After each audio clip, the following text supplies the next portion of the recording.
tu sabe bem, né? A chuva. Agora, existe jeito, né? Ontem à tarde eu falei com um rapaz aqui que é um engenheiro agrônomo que está trabalhando nessa área de irrigação, de eh, plantação desses sucos.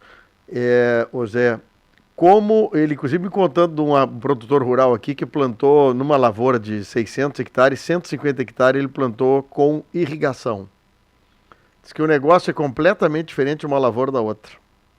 Então a irrigação, Zé, ela tem que passar a ser conversado por todos os agricultores, todos.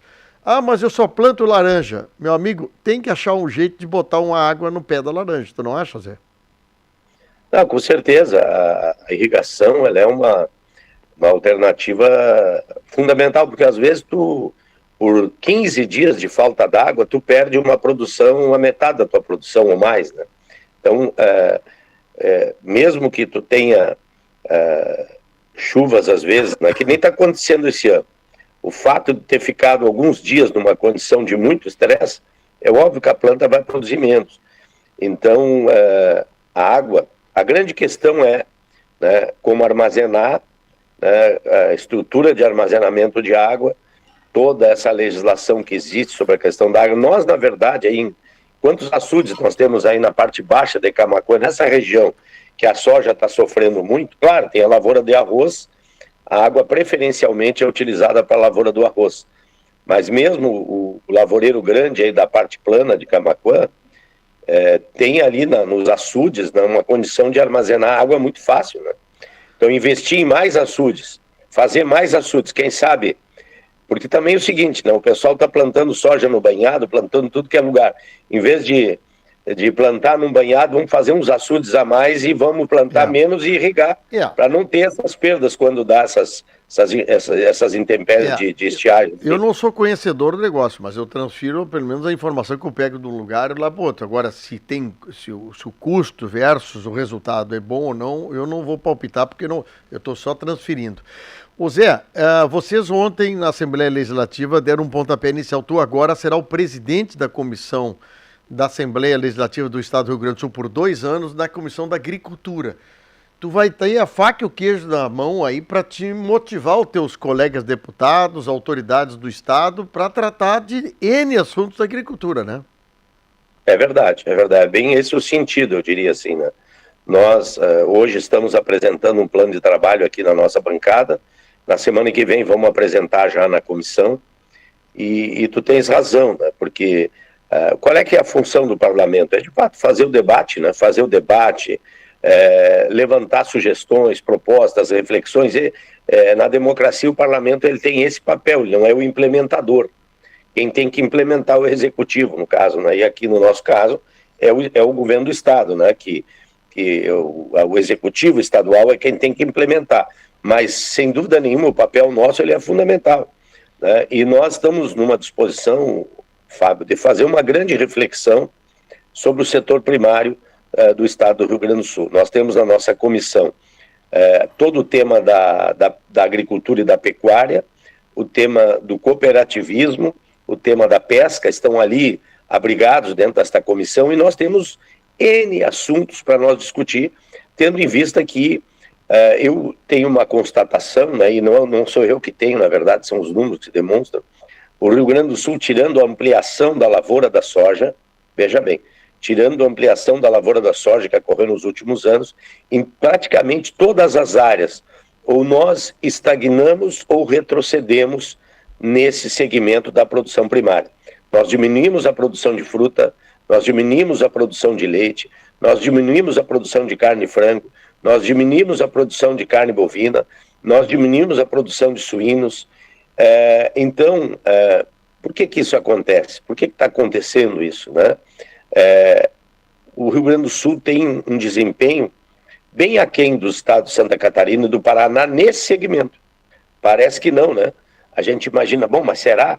Só para te ter uma ideia, na área do leite, na produção de leite, nós produzimos, agora nós estamos produzindo, comparado com 2015, nós estamos produzindo 1.200.000 litros de leite a menos por dia. Bah, veja bem, não sabia por dia. Disso. Não tinha ideia. Nós tínhamos 84 mil produtores de leite em 2015, hoje nós temos 33 mil. É muita diferença. É muita diferença. Muita gente abandonou a atividade. Aí nós temos, se nós olhar a fruticultura, não é diferente. Todas as atividades nós perdemos. A agroindústria gaúcha. Porque uma das coisas muito importantes, né, é de fato essa questão de agregar valor à produção. Hoje o Rio Grande do Sul ele é um estado muito produtor de commodity. É grão de soja, é boi em pé, é exportador de boi em pé. Bom, a commodity, a produção ela é importante. Mas agregar valor aqui, gerar tributação aqui é muito mais importante. Yeah. Cadeias são muito enriquecedoras, porque se você pega, por exemplo, o arroz, é uma cadeia muito mais agregadora e geradora de desenvolvimento do que a cadeia da soja. Muito mais. Yeah. Por exemplo, o arroz como é um produto que prioritariamente o Brasil ele equilibra exportação e importação de arroz. Mais ou menos o que se importa é o que se exporta e dá um 0-0 ali. Né? Então, o arroz predominantemente no Rio Grande do Sul, vou falar Rio Grande do Sul porque nós somos o maior produtor. Ele é um produto para o mercado interno. Então, o que acontece? O arroz, ele sai da lavoura, ele é secado e vai para um silo. Do silo, ele vai para a máquina, né? Aonde que tem gente trabalhando, tem uma indústria. Essa indústria descasca o arroz, essa indústria faz o arroz parbolizado ou faz o arroz branco, essa indústria produz o farelo, que é o subproduto que vai para a fábrica de ração, ele gera ICMS, ele gera valor agregado, né? E, vamos dizer, se tu compra um saco de arroz por um valor, tu vai vender ele industrializado, preparado no saquinho por com um valor muito maior, quer dizer, agrega valor. A soja não, a soja tu embarca no graneleiro, do graneleiro para o caminhão, do caminhão para o porto e vai embora. Então são reflexões que a gente tem que fazer, aonde que devem estar as políticas de estados, a indução, por exemplo, a lavoura do milho. O Rio Grande do Sul hoje produz a metade do milho que produzia há 15 anos atrás. Metade. E o Rio Grande do Sul consome mais do que o dobro do milho que produz. Esse é um dos elementos causadores do enfraquecimento da cadeia do frango, da cadeia do suíno. Por quê? Nós vendemos no mercado interno, claro que o frango suíno é muito exportado, mas no mercado interno nós vendemos basicamente isso para São Paulo e Rio de Janeiro. E aí nós temos que buscar o milho lá em Goiás, lá no Mato Grosso, lá no Paraná, trazer para o Rio Grande do Sul, engordar o bicho e aí pegar a carne e levar lá para São Paulo, Rio de Janeiro. Quer dizer, olha a logística, né? Isso encarece e diminui a nossa competitividade. Mas quando é que nós vamos fazer essas reflexões, né? Quando é que nós vamos fazer essas reflexões, né? Não, você fala algumas coisas, eu fico matando aqui. Como a gente tem coisa para sentar e definir? Definir não, pelo menos se organizar. Tu está falando sobre isso, né? Sobre reservação de água. Casualmente hoje está acontecendo um evento em Camaquã aqui, do meio ambiente, e o Domingos Lopes está aqui conosco, aqui em Camaquã, e é um cara que provavelmente vai ser o novo presidente da Farsul. Esse é um cara que tem um conhecimento profundo, Zé, que poderia, obviamente, junto à tua comissão, com muito conhecimento, o cara visita COP, o cara pode ajudar muito nessa comissão no que diz respeito a integrar o setor do agro também nas comissões da agricultura. Diz que vai presidir a Comissão de Agricultura da Assembleia Legislativa do Rio Grande do Sul, falando agora sobre essa questão toda do porquê da comissão, qual a missão desta comissão, que eu vejo uma das mais importantes. José deu no primeiro momento sobre desencontros que nós temos de produção versus consumo no Rio Grande do Sul, isso no Brasil. Um dos fatos que me alerta muito, Zé, e eu acho que é um assunto de aprofundar mesmo, assim, né? A questão do leite. Tu está falando de um negócio que nós estamos produzindo 1 milhão de litros a menos de leite no Rio Grande do Sul. Mas sabe o que eu vejo, assim? Esse é um assunto de governo estadual e governo federal trabalhar junto. Porque o problema é o seguinte, né? Para te ter uma produção de leite aumentando, Zé, tu até ter uma vaca produzindo leite, isso leva 3 anos, no mínimo 4 anos, né? A soja, o arroz, o pepino, a melancia, daqui a pouco em 6 meses, 8 meses, tu já consegue ter produção, né? Então, realmente é um assunto de aprofundamento mesmo, né? Na verdade, assim, né? A nossa reflexão muito é daquilo que o Rio Grande do Sul pode fazer. É a primeira leitura que nós temos que fazer sobre a realidade dos números, o que demonstra, né, o desempenho do Estado nos últimos anos comparado com outros estados. Por exemplo, o Paraná aumentou a produção de leite. O Rio Grande do Sul perdeu a posição de segundo maior produtor histórico, porque desde que o Brasil é Brasília, que se produz leite no Brasil, Minas Gerais é o primeiro produtor e Rio Grande do Sul é o segundo, Fábio. Desde sempre. E nós perdemos, fomos ultrapassados pelo Paraná, que teve um aumento de produção, inclusive estão comprando matrizes no Rio Grande do Sul, e Santa Catarina aumentou. Então nós temos uma realidade que dentro do mesmo país, estados vizinhos aqui, né, o Rio Grande do Sul perde terreno nesse setor, que é um setor muito agregador, né, porque a produção de leite, ela consome muitos insumos, ela é uma produção permanente, e ela tem indústria, ela gera muito imposto, ela é muito produtiva, assim, gera emprego, é uma cadeia agregadora, eu diria assim, muito agregadora. E nós perdemos pujança nisso, né? Então, tem lições de casa que a gente não está fazendo, por exemplo, assim, nós precisamos também ter uma noção de que aqui no estado tem algumas cadeias produtivas, principalmente pela nossa questão geográfica, né? Nós estamos aqui no garrão do Brasil, como se diz, né? Bem no garrãozinho do Brasil. E nós temos na região sudeste o grande centro consumidor. E nós precisamos ter sempre presente que a gente precisa ter políticas, seja tributária, seja de incentivo, né? Por exemplo, a questão do milho, que está virando um ponto muito importante, né? Que ele é um produto que desencadeia outras produções, né? Quer dizer, o Estado poderia ter aqui um programa de incentivo à produção de milho. O que acontece? O milho, ele é muito desprestigiado por conta da soja, né? Certo que nós temos uma outra questão nos últimos anos aqui, que tem sido cada vez mais presente, que são as grandes consequências dos extremos climáticos. Nós vivemos uma constante, é extremo de excesso de chuva, é seca de novo, isso já vem há um bom tempo acontecendo. Mas, por exemplo, a questão da lavoura do milho, né? Se nós tivéssemos um apoio e um programa de incentivo à armazenagem de milho na pequena e média propriedade, eu vou falar da pequena e da média. Tá. Se nós tivéssemos um bom programa de incentivo à armazenagem, né? Com, quem sabe, só o governo estadual subsidiando os juros, não precisa nem botar dinheiro, só subsidiar juro dos programas do Plano Safra. E nós tivéssemos um incentivo maior para armazenagem e também para a produção de milho, certamente nós teríamos uma produção melhor de milho. Aí é um problema que eu vou dizer para ti, isso está discussão também, né? Mas isso está dizendo para mim, isso é papel de Conab, era papel de César no passado, né? Tentar fazer com que haja uma garantia de produto, de compra de produto, naquilo que você está dizendo aí. Naquilo que você está dizendo, realmente, esse produto, ele tem que ter uma certeza de que o produtor que plantar o milho vai ter colheita, vai ter segurança. Isso é um papel do Estado brasileiro, se quiser ser sério na agricultura, ter isso. Agora, não adianta nós querer usar organismos estaduais, federais, para brigar com a questão do arroz. Eu vejo assim, o negócio da Conab, a Conab para mim foi desvirtuada a questão. A Conab tinha que trabalhar aí no leite que tu falou, trabalhar na fruta, trabalhar no milho, trabalhar no trigo, né, Zé? Que precisamos ter uma produção de trigo mais segura para o produtor de trigo. Olha, tu vai ter uma experiência nessa comissão, eu acho que muito boa, viu? Se tu conseguir fazer uma ebulição de ideias aí dentro, viu?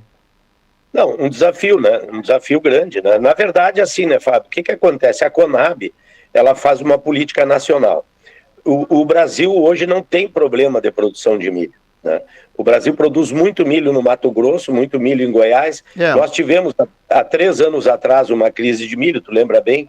Mas foi por uma questão momentânea, quando deu a pandemia, que os Estados Unidos comprou o milho brasileiro para fazer etanol lá, né? Conta de várias questões. Então houve ali, mas historicamente nós não temos no Brasil problema de produção de milho. Então, sim, o problema está desarranjada a produção, né? Nós estamos aqui no canto, e passamos a ser não mais um produtor de milho e um consumidor.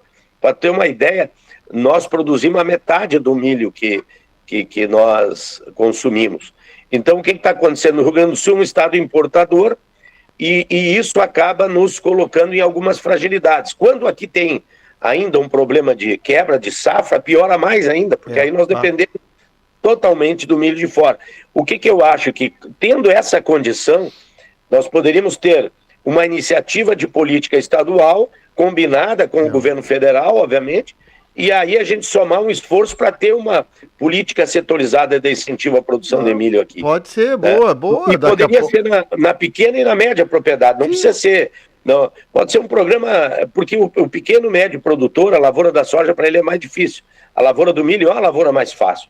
Mas aí precisa ter um incentivo, senão... E outra coisa, se não tiver também um apoio à armazenagem, porque você competir em armazenagem com a soja é muito difícil. Então teria que ser uma armazenagem lá na propriedade, silos médios, pequenos. É um programa importante. O Rio Grande do Sul já teve programa assim, mas hoje em dia não tem mais. Mas nós tivemos. A Emater fazia muitos silos pequenos, médios, silo nas propriedades, tinha um programa de investimento via até o FIAPER, em algum momento ajudou nisso, mas se abandonou muito isso, não tem mais. Então acho que é uma coisa de nós, aqui no estado, pensar um pouco a nossa realidade local aqui, como o Rio Grande do Sul pode se fortalecer, né? Ô Zé, e o próprio Rio Grande do Sul, ele tem uma logística também difícil, diferente, terreno diferente, né? Tu vê, só para te mandar um abraço aqui, o Regis Ram, lá da região do Iguatemi, lá em Canguçu, tá nos ouvindo, viu? Mandou um abraço. Olha aí, um abraço pro Regis. E a chuva tá pegando na nossa região aqui, que pelo menos ameniza um pouco, viu? Deixa chover. Ô Zé, nós vamos acompanhar esse seu trabalho da comissão, se tu me permite, eu vou dar uns palpitecos de vez em quando para ti aí. Claro, mas assim, ó, eu acho que tu falasse muito bem, dentro do Rio Grande do Sul nós temos macro-regiões distintas uma da outra. A questão do leite é fantástico, mas infelizmente nós estamos em declínio, é impressionante. Nós temos que ver, outro dia eu falei com o Zé Umuti a respeito, pequenas cooperativas embalando feijão, Zé. Na nossa região aqui tem vários produtores que produzem feijão, mas não tem onde vender o feijão, não tem onde entregar, tem que vender escondidinho, feijão para os vizinhos. O mel é o outro produto que daria uma renda legal, tem que vender escondidinho.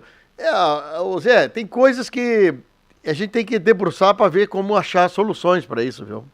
Nós estamos, Fábio, só para dar uma informação, depois nós entrar no outro assunto rápido, nós estamos preparando um seminário de agroindústria, nós vamos trazer o pessoal do MDA, inclusive, não sei onde é que vai ser, possivelmente possa ser em São Lourenço, e nós vamos convidar os municípios da região sul e centro-sul para participarem, porque isso que tu falou, né, do escondidinho, com certeza é um tema muito importante. Eu tenho uma reclamação em Camaquã, de que em Camaquã nenhum agricultor consegue produzir ovos, por exemplo, com uma granja lá pequena, com ovos coloniais para 1.000 galinhas, 1.500 galinhas, tem muita dificuldade por conta da legislação e veio reclamação para mim sobre isso, inclusive.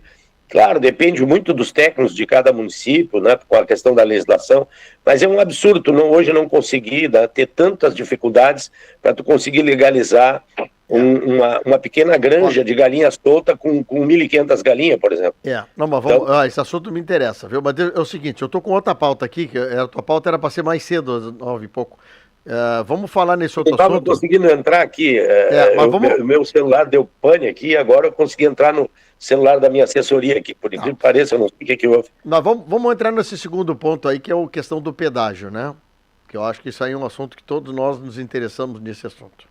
Como é que tá aí? A gente está aguardando. Tu viu que eu falei com vários deputados, fiz um giro em deputados da situação, da oposição, inclusive com o deputado federal Paulo Pimenta, consegui uma entrevista com ele, ele conhece bem a nossa angústia, e falei com teus colegas Marcos Vinícius, Harley, lá de Rio Grande, Zé Nunes, agora São Lourenço. Independente de partidos, nós temos uma mesma opinião. Novos projetos de pedágio para a metade sul tem que passar pela anuência de todos os nossos da região, né, Zé? Não, isso é uma questão central, né, Fábio? Uma questão central, por isso que nós criamos aqui uma frente parlamentar, que vamos instalar na semana que vem, no dia 18, às 11 horas, quem puder vir, os vereadores aí da região, lideranças, prefeitos, nós estamos convidando todo mundo para nós criar a frente parlamentar para acompanhar, monitorar e participar de toda a discussão da definição da modelagem do Polo Sul, né, que será feita a licitação que hoje é compreendido aí pelo polo da Ecosul, né, que tem os pedágios das rodovias federais mais caros do Brasil. Só para ter uma ideia... Zé, só para te atrapalhar, Zé, dia 18 tu falaste, né? Dia 18, tem um evento grande acontecendo aqui na Metade Sul, que é a abertura da colheita do arroz, tá? Então isso poderá conflitar horários e presença, viu? Pois eu até pretendo participar em algum momento lá também. Não, eu só pensei em voz alta, porque daqui a pouco tu quer uma concentração grande nesse lançamento teu, mas vai dividir, porque tu sabe que aqui também tem uma força forte o arroz e o lançamento, né? Ok. Mas, assim, Fábio, a nossa ideia aqui, né, é acompanhar esse processo, porque nós temos duas realidades diferentes. Nós temos a licitação desse polo que é da Ecosul, que é um polo já consagrado, é um pedágio que tem um contrato que vai até abril de 2026, se transformou, é o contrato mais antigo de concessão de rodovia, ele é de 1998, e se transformou na concessão mais cara, né? Um pedágio mais caro nas rodovias federais do Brasil. Só tem um pedágio mais caro que os da Ecosul, que é em São Paulo, um pedágio estadual, numa rodovia com uma condição toda especial lá, que uma distância grande não tem pedágio, aí fizeram um pedágio só e tal, e ele é bem caro. Mas, se não, esse é o pedágio mais caro do Brasil, né? Então, o segundo mais caro do Brasil, e das rodovias federais é o mais caro. E se tornou insustentável, né? Uma situação de muito desgaste, muito debate, né? Quantas reuniões, quantas ações judiciais, quantas representações, e finalmente agora nós vamos poder ter uma licitação decente, né, no novos padrões, mas é muito importante que a modelagem a gente participe. Por exemplo, assim, nós não podemos aceitar uma modelagem que preveja qualquer tipo de obra e que se torne cara para quem usa a estrada, né? Nós sabemos que o governo já está discutindo e tem levantamentos sobre a duplicação lá da 392, né? Ali de que vai para Canguçu, que vai para Santa Maria, um trecho até Encruzilhada lá. Bom, tá bem, né? Agora, isso não pode entrar dentro na minha opinião, né? Eu vou defender isso, que eu não quero que obra de estruturação entre para dentro do custo do pedágio, porque vai se tornar caro. Aí a população pagando a obra. Então, me parece que esse é o cuidado que nós temos que ter. Eu não sou contra a concessão de estrada. Eu prefiro andar com uma estrada concedida, mas que seja limpa, que seja cuidada, que surgiu um buraquinho já logo vai ali tapar, né? Agora, eu não quero pagar e não posso aceitar pedágios que não sejam suportáveis por uma região. Pedágios... Essa comissão, ela vai tratar só sobre esses pedágios daqui da Metade Sul? A nossa comissão, ela prioritariamente vai tratar do Polo Sul. Mas, querendo ou não, a gente sabe, né? Vamos ter uma transversalidade e vamos acabar falando dos pedágios federais dos outros também. Não, a nossa 116 Camaquã-Porto Alegre, assim, pelo que eu entendi, não está nessa comissão. Nós vamos tratar disso também, né? Porque não podemos somar dois pedágios agora, né? O que acontece, Fábio? Essa situação Camaquã-Porto Alegre vai abrir todo um estudo, a NTT vai fazer toda uma rodada, isso já está tudo certo. É que nós estamos meio ressabiados com a questão da Ecosul, na verdade. Parece que tem um trauma nessa estrada. Mas nós vamos acompanhar tudo. Aqui na Assembleia, por exemplo, a própria Assembleia Legislativa, aqui com a mesa da Assembleia, vai destacar, né, um acompanhamento para todo o Brasil. Nós temos também os pedágios estaduais aí, que estão sendo instalados. Agora o governador está instalando, foi aprovado aqui na Assembleia. Isso aí que é uma coisa que tem que cuidar. Porque eu sempre penso o seguinte, não dá para mim falar na rádio acústica uma coisa e vir aqui na Assembleia e fazer outra. Tem deputado que aprovou todos os planos de pedágio do Estado aqui na Assembleia, e aí vai na rádio, vai lá, fala quantos pedágios, fala quanto. Eu não aprovei até o plano de pedágio aqui no Estado, porque nós tínhamos uma outra proposta, mas o plano foi aprovado aqui na Assembleia, né? e foi votado. E agora o Estado está implementando, os pedágios estão muito caros, a modelagem que foi aprovada não é uma modelagem adequada. Nós temos hoje, eu estava vendo... O fim de semana eu falei com o caxiense, vai estar pé da cara. Exatamente. Porque lá apareceu só uma empresa para pedágio, aí não teve deságio. E aí ficou caríssimo. E o governo, em vez de voltar atrás, aceitou aquilo. Então, Zé, esse assunto de pedágio é um assunto que eu gosto de conversar, mas não tenho conhecimento profundo disso. Mas o Rio Grande do Sul tem que olhar isso, cara. Assim, por isso que eu te falo, tem que entrar com Porto Alegre e Camaquã, porque tem a Pelotas aqui, isso se soma para o Porto, entendeu? É uma soma de coisas que vai até o Porto Rio Grande. Agora o Porto Rio Grande, semana que vem, vai ter um evento lá sobre reindustrialização do Porto de novo. Aí vem o pedágio. Ô Zé, tem que tratar eu acho que assim, na minha opinião, essa tua comissão aí tem que chamar o pessoal do DENIT e coisa para botar no estudo a saber como vai funcionar, porque não pode ser uma coisa diferente da outra, né? Ou distante uma da outra. Não, você pagar um pedágio de 5, 6 reais é uma coisa, você pagar um pedágio, o carro, eu estou falando, o caminhão então nem se fala, mas pagar 20 reais um pedágio, isso não tem fundamento. Não. Então, nós tínhamos aquela discussão há 2 anos atrás, do governo ainda que estava saindo, e tinha um plano de colocar 2, 3 praças de pedágio até Porto Alegre. Isso é uma coisa insuportável, isso é uma coisa que não pode existir. A ideia era pegar uma ponta, um público da 116, só que esse público seria pego de novo chegando em Porto Alegre, porque aí tinha a ideia de pegar o pessoal que vem da 290. Então a ideia era fazer várias praças de pedágio para pegar só que quem vem na 116 ia cair 2, 3 vezes no pedágio de novo. Não dá para aceitar isso. Tem que fazer o povo participar. Tem que fazer o povo participar também dessa decisão. Exatamente. A modelagem precisa ter a participação, tem que ouvir, e não é de cima para baixo, e não podemos aceitar modelagens que encareçam e tornam os pedágios um peso para uma região, para o desenvolvimento de uma região. É inaceitável essa situação. Então, eu acho que é isso que tem. Eu acho que eu ia falar sobre o exemplo de Caxias, né, que o deputado Pepe, inclusive, que é presidente da Assembleia, estava me dizendo agora, o que encareceu as viagens até Caxias.